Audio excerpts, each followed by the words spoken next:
तो आज के आपके करंट अफेयर्स 26 जुलाई 2021 के सबसे पहला करंट अफेयर है एक टेंपल के बारे जो तेलंगाना में पड़ता है, आपका रामापा टेंपल। ठीक है, तो ये जो टेंपल है इसका क्या, ये 13th सेंचुरी में बना हुआ टेंपल है। 13th सेंचुरी का मतलब कौन सा साल? 1200। ठीक है, हाँ बिल्कुल, क्योंकि सेंचुरी का आगे चलती है ना।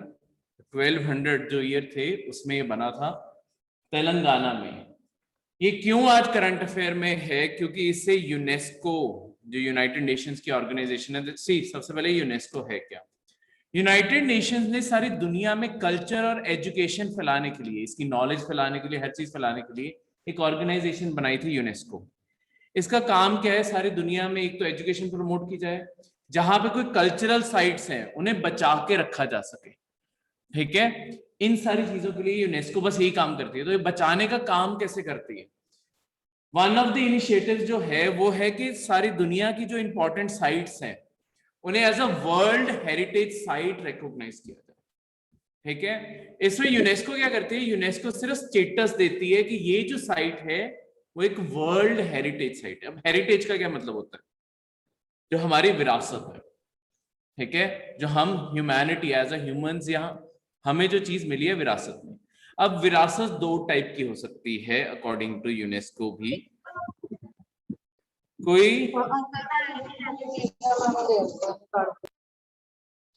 कोई ऐसी साइट जो आपके लिए कल्चरली, हिस्टोरिकली, साइंटिफिकली या किसी और तरीके से इंपॉर्टेंट हो, चाहे वो कल्चरल साइट हो चाहे वो नेचुरल साइट हो। जैसे ताजमहल हमने बनाया, हमारे कल्चर को, एक टाइम की इंडिया की हिस्ट्री को रिप्रेजेंट करता है, इंडिया में कैसे आर्ट एंड आर्किटेक्चर इवॉल्व हुआ है उसे रिप्रेजेंट करता है, वो एक वर्ल्ड हेरिटेज साइट है।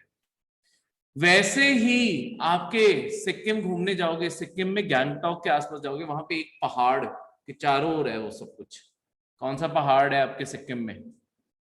कभी अगर नाम सुना हो कोई बात नहीं, तो मैं बता ही दूंगा। कंचनजंगा। ठीक है, आपके सिक्किम में पहाड़ है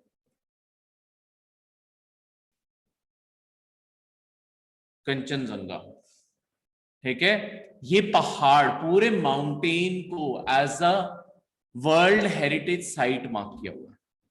उसका सिग्निफिकेंस क्या है? क्योंकि वो नेचर में इतना अपने आप में आलिशान है, और सिक्किम का सारा कल्चर कहीं ना कहीं सिक्किम में ना उस पहाड़ को पूजा जाता है। तो इस कारण वो रिकॉग्नाइज किया गया है उसकी इंपॉर्टेंस के लिए। ठीक है, तो इसमें क्या होता है, आपके दोनों क्राइटेरियाज मेंशन है। ऐसे नहीं तुम किसी भी चीज को ऐड कर सकते हो। कल्चरल और नेचुरल चीज में किसी को भी ऐड करने के लिए तुम्हें उसका क्राइटेरिया मीट करना जरूरी होता है यूनेस्को की लिस्ट में। तो कल्चरल साइड में जैसे कि ह्यूमन वैल्यूज, ह्यूमन कल्चर, हमारी हिस्ट्री, ऐसी चीजों को अगर वो रिप्रेजेंट करता है तो तुम कर सकते हो। नेचर में अगर कोई भी बहुत ही एक्सेप्शनल चीज है, बहुत ही अनोखी चीज है नेचर में, जैसे हमारे वेस्ट बंगाल और बांग्लादेश में पड़ते हैं सुंदरबंस के डेल्टा, सुंदरबंस है जो, वो भी वर्ल्ड हेरिटेज साइट है। ठीक है, तो इंडिया ने ऐसी बहुत सारी चीजें मार्क करवाई हुई हैं। आपके सुंदरबंस हम एनवायरनमेंट में पढ़ेंगे, वहां पे अपने एनवायरनमेंट के लिए, डाइवर्सिटी के लिए बहुत ज्यादा फेमस है। क्या चीज? हाँ, अब इस प्रोसेस की ओर आता हूं। तो बेसिकली होता क्या है, यहाँ पे मैंने पूरे प्रोसेस लिख भी दिया है। सबसे पहले एक बनती है tentative list. Neha current affair चल रहे हैं, तो सबसे पहले बनती है एक टेंटेटिव लिस्ट। टेंटेटिव का मतलब है कि देखो, मैं इंडिया की तरफ से, गवर्नमेंट ऑफ इंडिया की तरफ से, मैं यूनेस्को को नॉमिनेशंस भेजूंगा कि मेरी कंट्री से ये चीजों को कंसिडर करो। उसके बाद यूनेस्को की हर साल वर्ल्ड हेरिटेज कमिटी बैठती है। इस साल ये कमिटी मतलब अलग अलग कंट्रीज में बैठती है हर साल। इस साल ये चाइना में बैठे हुए हैं। ठीक है, तो वहां पे जितनी भी टेंटेटिव लिस्ट आई हुई है, कई बार क्या होता है, एक लिस्ट क्लियर होते होते भी ना 5-7 साल निकल जाते हैं, क्योंकि हर साल तुम नई नॉमिनेशन भेजी जा रहे हो, पुरानी जरूरी नहीं है कि हर बार क्लियर हो गई होगी, तो टाइम लग जाता है। जैसे जो ये रंपा टेम्पल जो आया हुआ है, रमपा टेम्पल, ये 2007-8 से इस लिस्ट पे है, इस साल जाके क्लियर हुआ है। अब इससे फायदा क्या होता है? सबसे पहले टेंटेटिव लिस्ट बनती है, ये मैं बताता हूँ। उसके बाद ये वर्ल्ड हेरिटेज कन्वेंशन के अंडर आपकी वर्ल्ड हेरिटेज कमेटी मिलती है, उसके अंडर सारी नॉमिनेशंस को प्रेजेंट किया जाता है, ठीक है, सारे प्रॉपर पेपर वर्क के साथ, ये कैसे हिस्टोरिक है या कैसे इसका नेचुरल सिग्निफिकेंस है, वो सारी चीज के पेपर वर्क फाइल होते हैं। उसके बाद एडवाइजरी कमेटी, जो इसी हेरिटेज कमेटी की एडवाइजरी कमेटी है, वो रिपोर्ट तैयार करती है कि क्या इसे ऐड करना चाहिए या नहीं करना चाहिए, ठीक है। जब वो अप्रूव कर देते हैं, फिर फाइनली जाके वर्ल्ड हेरिटेज कमेटी से अप्रूव करती है और फिर जाके वो वर्ल्ड हेरिटेज साइट बनती है। तो काफी लंबा प्रोसेस है, मतलब है क्या है, ब्यूरोक्रेसी है अंदर, मतलब पेपर वर्क ही है बहुत ज्यादा, पर इसी के थ्रू कोई चीज रिकॉग्नाइज होती है। ये क्यों जरूरी है? सारा पेपर वर्क क्यों करवाया जा रहा है? ऐसा भी हो सकता है, इससे मतलब सबसे पहले फायदा क्या है, क्यों करवा रहे हैं? देखो, यूनेस्को, अगर तुमने कोई साइट रिकॉग्नाइज करवाई है, हमें ना कोई उसे रिकॉग्नाइज करवाने के बाद कोई पैसे मिलते हैं, ना यूनेस्को कोई उसे बचाने में कोई एक्स्ट्रा हेल्प करता है। हम इसलिए कर रहे हैं ताकि हम दुनिया को कह सके ये हमारी कंट्री में बहुत ही अनोखी चीज है। तो टूरिज्म अट्रैक्ट करेंगे ना, और अगर टूरिज्म अट्रैक्ट होगा, गवर्नमेंट के ऊपर अपने आप प्रेशर बढ़ेगा कि इसे संभाल कर रखना जरूरी है। तो एक तरह से कंट्री खुद रिस्पॉन्सिबिलिटी उठाती है कि ये हमारी हेरिटेज है, हम इसे बचाएंगे, तुम बस इसे रिकॉग्निशन दे दो, एक इंटरनेशनल रिकॉग्निशन दे दो, ताकि दुनिया के टूरिज्म मैप पे आ जाए और हम इसे खुद बचाएंगे। मतलब कंट्री को खुद बचाना होता है, ये सिर्फ दुनिया के टूरिज्म मैप पे लाने के लिए और दुनिया को दिखाने के लिए कि हम अपने कंजर्वेशन एफर्ट्स कितने डाल रहे हैं। क्योंकि अगर कोई कंट्री बहुत ज्यादा अच्छे से काम करेगी, फिर क्या होता है, ये रिव्यू कमेटीज में उन्हें अप्लॉज और ये सारी चीजें मिलती हैं, तो सारे अखबारों में फीचर होता है कि इंडिया ने इस चीज में बहुत ही अनोखा काम किया, ये किया, वो किया। इस कारण ये चीजों को ऐसे किया जाता है, ठीक है। अब ये सारी की सारी चीजें जो आपकी वर्ल्ड हेरिटेज कमेटी ये सब कुछ जो कर रही है, इससे एक और चीज भी होती है। कई बार क्या होता है कि लेट्स सपोज कोई वर्ल्ड हेरिटेज साइट खतरे में आ जाए, जैसे कोई कंट्री थी, लेट्स सपोज कुछ ही साल पहले, जैसे अब म्यांमार सिविल वॉर में चला गया। अब अगर कोई कंट्री सिविल वॉर में चली गई है, यहाँ वहां की इकोनॉमी बहुत ज्यादा डाउन हो गई है, बहुत ज्यादा अनरेस्ट फैल चुका है, एक बहुत बड़ा खतरा होता है कि वहां पे जो हेरिटेज साइट्स थी उनका अब कोई ख्याल नहीं रखेगा, या वो डिस्ट्रॉय कर दी जाएंगी। तो इसके बाद एक और लिस्ट भी होती है, वो किसी और करंट अफेयर में आ जाएगी, UNESCO world heritage site danger list. ऐसी साइट्स जो इंपॉर्टेंट हैं, यहां कभी लिस्ट में भी रही हैं और अब वो खतरे में है, ताकि सारी दुनिया की गवर्नमेंट्स को बताया जा सके कि इन्हें बचाने के लिए कोई एफर्ट्स कर सकते हो तो करो। मतलब करती फिर यूनेस्को कुछ नहीं है, यूनेस्को अल्टीमेटली कुछ नहीं करती, यूनेस्को सिर्फ एक ठप्पा देती है कि हाँ ये हेरिटेज साइट है। मतलब जब तुम घूमने जाओगे ताजमहल के बाहर बस एक बोर्ड लगा होगा कि एक यूनेस्को वर्ल्ड हेरिटेज साइट है, दैट्स इट, ठीक है। ये वर्ल्ड हेरिटेज साइट्स भी देती है। इसके अलावा हमारे जैसे बहुत सारी जो इंडिया के अंदर सिटीज है ना, एक और भी अलग लिस्ट बनती है, वो किसी और टाइम करंट अफेयर में आ जाएगी, वर्ल्ड हेरिटेज सिटीज। वहां तुम पूरा शहर रिकॉग्नाइज करवाते हो कि ये शहर बहुत ही पुराना है और इसका कल्चर बहुत ही यूनिक है। जैसे इंडिया में वाराणसी और जयपुर, वाराणसी, जयपुर और लखनऊ, मेरे ख्याल से ये 3 रिकॉग्नाइज हुए हैं। चंडीगढ़ बहुत सालों से कोशिश कर रहा है, पर इसकी प्रॉब्लम भी बहुत ज्यादा है। अगर तुम क्या कहते हैं किसी शहर को वर्ल्ड हेरिटेज साइट के तौर पे रिकॉग्नाइज करवा, वर्ल्ड हेरिटेज सिटी के तौर पे रिकॉग्नाइज करवा दो, वहां पे कोई बड़े चेंजेस शहर में तुम कर नहीं सकते। जैसे मैं तुम्हें एक प्रॉब्लम अपने शहर में बता देता हूँ, बहुत ही पुराने पुराने थिएटर बने हुए हैं जिन्हें तोड़ने नहीं दे रही सरकार। जैसे उस तारा में, हाँ तिब्बत्रा इधर 38 में, और वो एक नीलम, ये थिएटर तोड़ने नहीं दे रही सरकार, अगले घाटे में है, क्योंकि ये चंडीगढ़ की हेरिटेज साइट्स मार्क की हुई है। तो अगलों की करोड़ों की प्रॉपर्टी खाली पड़ी हुई है, ठीक है ना, क्योंकि पुराने थिएटर्स में कोई जाना नहीं चाहता, रेनोवेशन सरकार नहीं करने देती, क्योंकि हेरिटेज डैमेज होता है। तो ये हेरिटेज का टैग इसलिए भी मुसीबत है, क्योंकि एक बार हेरिटेज रिकॉग्नाइज होगी, उसे तोड़ना बहुत मुश्किल हो जाता है, ये चेंजेस करनी बहुत मुश्किल हो जाता है।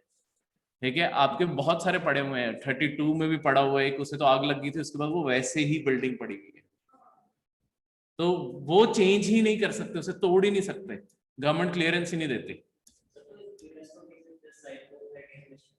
मतलब ये यूनेस्को ने नहीं किया, ये गवर्नमेंट ऑफ इंडिया ने किए हुए हैं जो मैं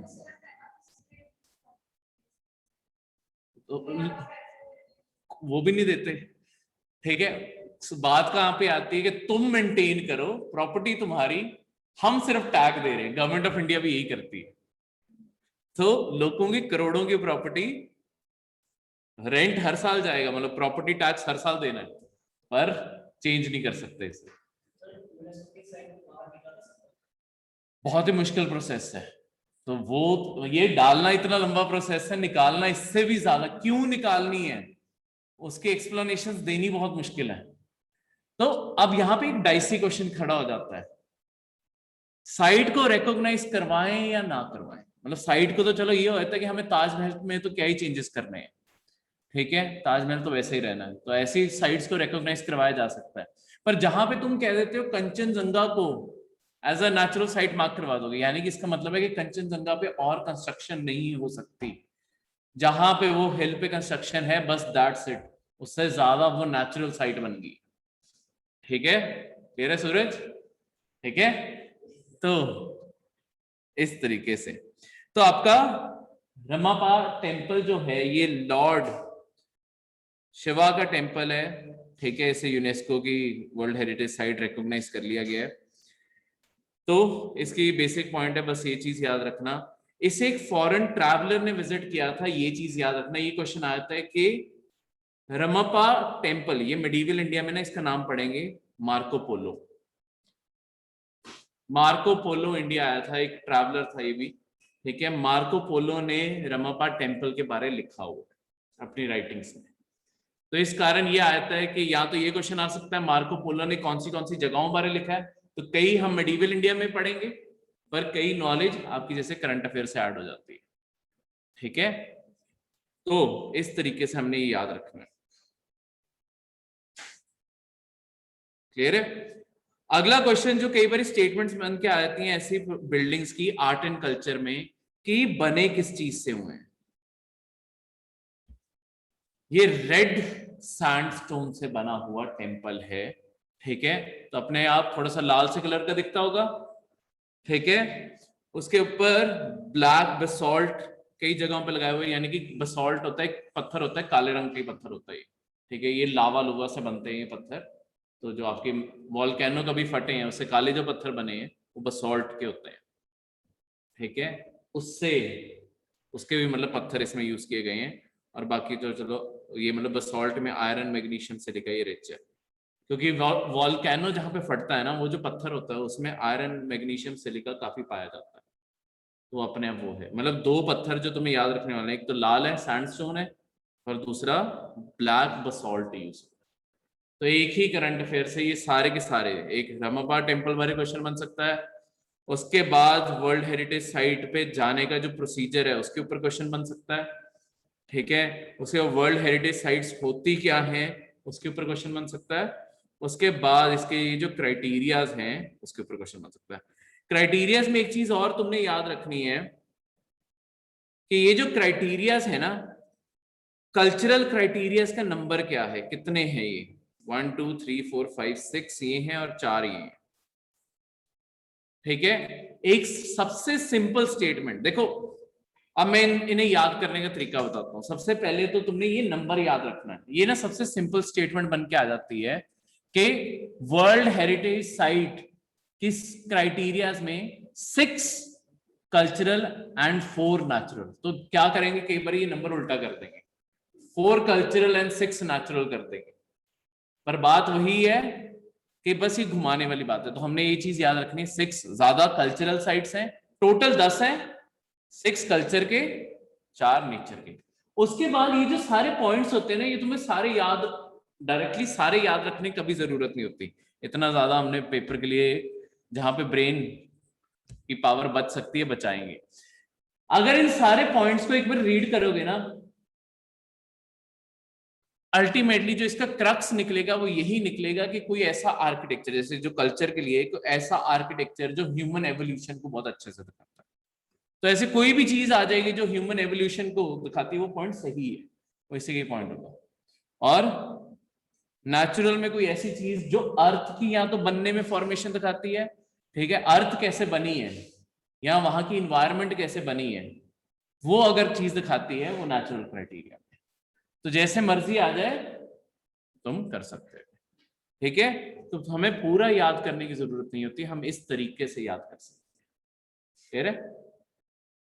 नेक्स्ट इज गोदावरी रिवर, आपकी इंडिया की सेकेंड लॉन्गेस्ट रिवर भी और इंडिया की one of the most important, south India की तो खासकर बहुत ही इंपॉर्टेंट रिवर।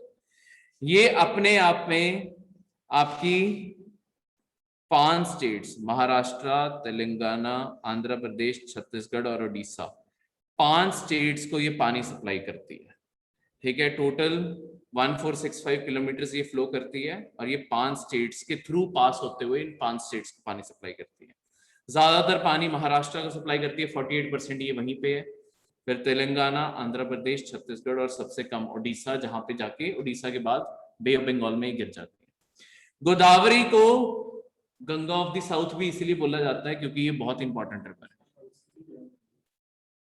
देखो परसेंटेज याद रखने की जरूरत नहीं है, ऑर्डर चाहे याद रख लेना, ठीक है। कई बार अरेंज ही करना आ जाए कि सबसे ज्यादा किसमें फ्लो करती है, सबसे कम किसमें फ्लो करती है, तो ऑर्डर याद रख लेना पर वो ना करो, ठीक है। परसेंटेज नहीं आएगी कभी भी, ऑर्डर चाहे आ जाए कि अरेंज करो कहाँ पे सबसे ज्यादा है कहाँ पे सबसे कम। तो बार बार ये जो नीचे खाली जगह होती है यहाँ पे लिख के प्रैक्टिस कर लोगे तो अपने आप ही हो जाएगा, ठीक है। अब सबसे जो अगर रिवर में से मुश्किल क्वेश्चन बनाने होते हैं तो हमेशा पूछी जाती हैं ट्रिब्यूटरीज। इनमें से कौन सी ट्रिब्यूटरीज हैं गंगा की, अगर गंगा क्वेश्चन आएगा, ब्रह्मपुत्र की, गोदावरी की, कावेरी की, ये कुछ जो इंडिया के मेजर रिवर है, इंडस होगी, उनकी हमें ट्रिब्यूटरीज याद करनी होती है इसीलिए, ठीक है। तुम्हें सारी ट्रिब्यूटरीज कभी याद करने की जरूरत नहीं होती, और मैं फिर बता दूं क्योंकि प्रीलिम्स का क्वेश्चन है, तुम्हें एग्जैक्टली पूरा का पूरा नाम याद रखने की जरूरत नहीं होती। हमेशा कोशिश क्या किया करो, इनमें से कोई ना कोई सेंटेंस बना के उसे याद रख ले, ठीक है। जैसे पूर्णा और शिव, इतना तोड़ तोड़ के मतलब ऐसे नाम से कोई सेंटेंस बना दो। प्रणहिता से मिलने इंद्र देव के मंदिर, कोई भी ऐसी कोई भी चीज क्रिएट करते रहो, तुम्हें सिर्फ आइडेंटिफाई करना है कि इंद्र मैंने पढ़ा था, इंद्रवती मतलब इंद्र किसी के नाम में है तो वो इसका ही ऑप्शन है। कोई भी जो मेजर रिवर्स है ना, कहीं पे भी ट्रिब्यूटरीज के नाम कॉमन नहीं आएंगे। तो तुम्हें इस चीज के लिए आसानी है कि ये ब्रेक करके ये लेफ्ट का एक अलग सेंटेंस बना लो, राइट का अलग सेंटेंस बना लो और इनसे सेंटेंस बना के याद करो, ठीक है। तो कुछ के एग्जाम्पल सेंटेंसेस के मैं ज्योग्राफी में दूंगा भी, पर करंट अफेयर में साथ के साथ खुद भी सेंटेंस बनाते रहो, वही वहां पे बनाने एक ही बात है, ठीक है, जहां मर्जी क्रिएट कर लो। तो तुमने सिर्फ आइडेंटिफाई करना है। देखो अगर मुझे पेपर में बाण गंगा आती है, अगर मैंने सिर्फ बैन भी याद किया हुआ, कोई बैन के नाम से किस चीज से बैन आएगी, मुझे अपने आप पता है गोदावरी का ही है। वहां पे क्वेश्चन क्या आते होते हैं, ऐसे 4 या 5 नदियों के नाम देते हैं और कहते हैं कि इनमें से गोदावरी की कौन सी है। तो नीचे ऑप्शन दिए होंगे, जैसे यहाँ पे दिया होगा 1 2 3 4 5, यहाँ पे 1 3 एंड 5, 1 2 एंड 3, ठीक है, 2 4 एंड 5, ठीक है, कोई भी लिख लो 2 एंड 5 ही लिख लो, बस ये लो, ठीक है। बस ऐसे 4 ऑप्शन दिए होंगे, तो अगर मुझे बस आइडेंटिफाई करना है कि इसमें से कौन सी है, 1 3 5, ये ऑप्शन सही हो जाए, ठीक है। ये बहुत ही मतलब दिखने में पहले लगता है कि कैसे याद होगा, पर इसे याद करने का यही तरीका है कि इसमें से हमेशा सेंटेंस बना के याद करो, ठीक है। सेंटेंस बनाओगे अपने आप याद हो जाएगा। इन्हीं के आसपास हमेशा लिख के रख लो।